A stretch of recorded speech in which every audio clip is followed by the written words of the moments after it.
Alors, qu'allez-vous nous présenter comme livre? Je veux absolument vous parler de la trilogie À la croisée des mondes, c'est trop bien. Ah oui, dites-moi en plus. C'est en train de devenir un classique des romans de fantasy. Une histoire incroyable, palpitante, pleine de mystères et d'aventures qui embarque le lecteur dans un univers merveilleux. Des détails, vous voulez des détails? Donnez-nous des détails! C'est l'histoire de Lyra, une ado rebelle de 12 ans, un peu comme moi je crois, qui vit dans un autre parallèle au nôtre, où chaque humain a son démon. Un démon? Oui, c'est un peu comme un animal de compagnie, l'autre moitié de la trame sous la forme d'un animal. Ok, continue.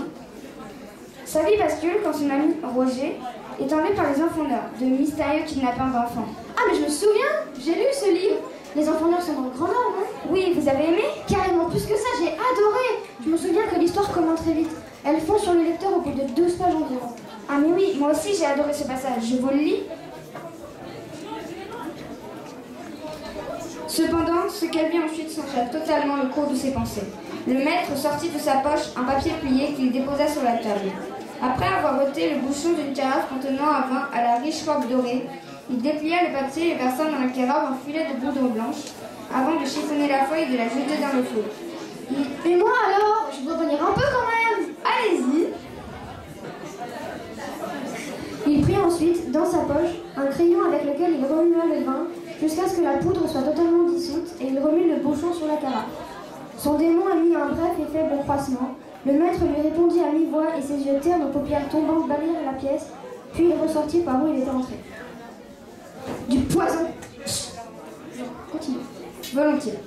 Dans l'ensemble, que vous pensez de cette trilogie? Je ne m'attendais pas moins de l'auteur, Philippe Pullman. Saviez-vous qu'il a étudié l'histoire médiévale? Ah non, mais j'ai appris qu'il vit à Oxford avec sa femme et ses 2 fils. Avez-vous appris que le premier tome a été adapté en film? Oui, il s'appelle À la croisée des mondes, la boussole d'or. Très décevant d'ailleurs. Dans le livre, un personnage est blond, dans le film, il est brun, c'est n'importe quoi. Je suis d'accord. Et puis ça s'arrête tellement vite. C'est censé être l'adaptation du premier tome, et ça ne fait même pas les 3/4. Je pense que ce serait même plus déçu. Sinon, j'aime bien comment les démons disparaissent. Oui, mais dans le livre, Lyra, l'héroïne est une sauvage jeune. Et dans le film, sa personnalité ne correspond absolument pas à son apparence. On dirait un guépard déguisé en princesse. Là, je suis d'accord. Mais aussi, je préfère m'imaginer les images dans ma tête par le livre plutôt que par le film. Donc, ce que nous pouvons vous dire, c'est... Ne lisez pas le film, voyez le livre. Bravo.